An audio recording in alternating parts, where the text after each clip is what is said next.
Tem um ponto muito interessante disso, né? Você falou, não existe esse melhor investimento. Mas eu vou te falar que mesmo se existisse, se o cara não tiver uma cabeça de investidor, ele não vai ter uma boa rentabilidade no melhor investimento. A Luciana trabalha com fundos e deve até saber qual é o exemplo que eu vou usar, que é o do Peter Lynch, né? Que é um baita de um gestor, ele escreveu aquele livro... Como é que é o nome do livro mesmo? É o... One Way Up to Wall Street. Em português é O Jeito Peter Lynch de Investir. Exatamente, gravou um Primocast sobre esse livro já. Mas o interessante é que o Peter Lynch, ele conseguiu uma baita de uma rentabilidade. Entre 77 e 90, ele fez 29,2% ao ano. Então, quem entregava em 77 $100 mil na mão do Peter Lynch, poderia tirar, em 90, 2,8 milhões. Muita coisa, né? Esperava. Só que você vai pegar o retrato dos cotistas, a maior parte das pessoas que acharam esse baita veículo de investimento, o pessoal deve dar louco aqui, Luciano, indica o fundo que vai ser o Peter Lynch brasileiro. A maior parte perdeu dinheiro, porque o cara não tinha esse aspecto comportamental. O que ele fazia? Ele não conhecia o Peter Lynch. Quando ouvia falar do Peter Lynch era quando o mercado tinha bombado, tinha subido, sei lá, 40%. Ia lá, investia no fundo. Aí, um tempo depois, o fundo caía 30%, que era um fundo cheio de participação em empresas, né? Muito volátil. O cara não aguentava aquela queda e retirava. E talvez ele até aguentasse psicologicamente, se fosse só parte do patrimônio investido. Mas como ele não usava diversificação, ele botou tudo no fundo. E aí, quando o fundo cai 30%, muitas vezes não é uma queda descolada do mundo real, igual no passado. A bolsa não caiu quase 50% porque o mundo estava cor-de-rosa. Enquanto a bolsa caiu 50%, a gente teve pessoas ficando desempregadas, tivemos negócios quebrando. Então teve o cara que entendia o que você falou. Eu não posso vender agora. Só que ele foi obrigado a vender. Justamente porque ele não tinha pensado primeiro, naquele começo que a gente falou, uma reserva de emergência, né, de no mínimo 3 meses, como você falou, possivelmente 6, talvez 12, como o Thiago fez, e ele não tinha uma diversificação em coisas que subiram enquanto o fundo caía.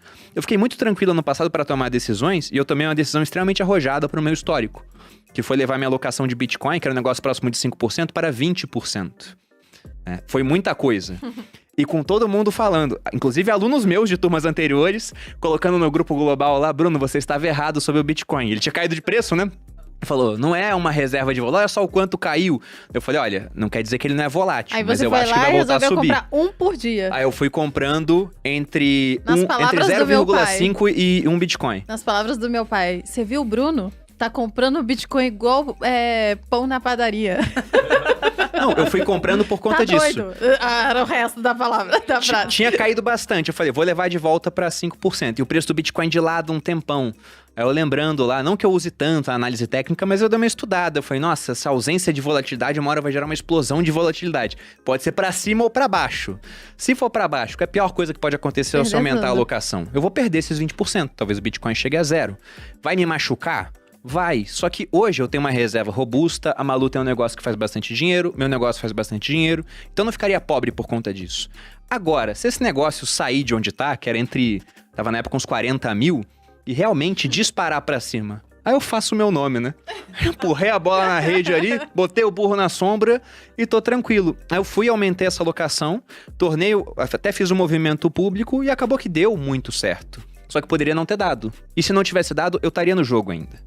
Agora, você falou uma coisa muito legal, cara, que foi sobre estratégias, né?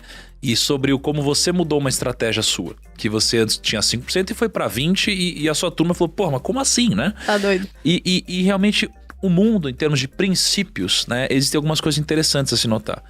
Os princípios, eles se aplicam a tudo. Não só aos investimentos, né? Então, é como o princípio do tempo, né? Não dá para uma semente virar uma árvore do dia para noite, não dá para uma criança nascer em menos de X meses, né? E um dos princípios que eu acredito... Acho que 9.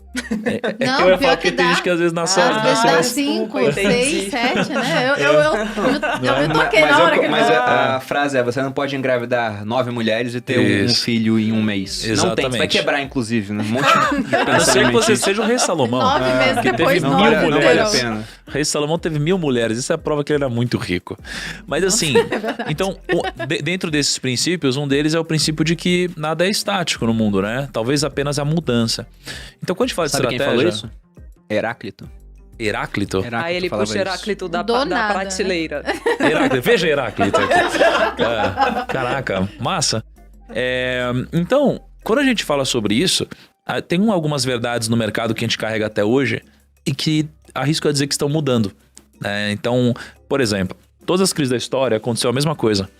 As pessoas saíram da bolsa. Sempre aconteceu isso, né? E por isso que a bolsa sempre caiu. Porque a bolsa caía com as pessoas morrendo de medo e vendendo com muita pressão. E venderam para algumas outras que tinham dinheiro e por esse preço eu até topo comprar. Mas durante o Covid aconteceu uma coisa que não aconteceu, acho, que em nenhum lugar do mundo. Só aconteceu no Brasil. Porque a nossa bolsa caiu 50%. E se você puxar todas as crises da história do Brasil, as pessoas saíram da bolsa. E essa foi a única crise da nossa história em que a bolsa caiu 50% e o número de investidores pessoa física aumentou. Então o que a gente está vendo aqui? Que talvez aquela história de tempos em tempos vai ter uma crise, vai ser uma puta oportunidade para comprar, etc. Talvez isso já não exista mais.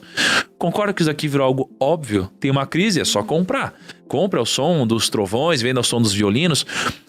Espero que continue acontecendo, entre aspas, como investidor. Como educador, prefiro que não. Porque como investidor, isso daqui geralmente me dá um ponto de entrada. Mas qual que é o ponto? A gente precisa estar preparado como investidor para aceitar que isso daí pode mudar. Porque durante o Covid, a bolsa caiu porque o investidor gringo saiu daqui. Teve uma pressão vendedora muito forte, né? Mas os investidores pessoas físicas ganharam dinheiro.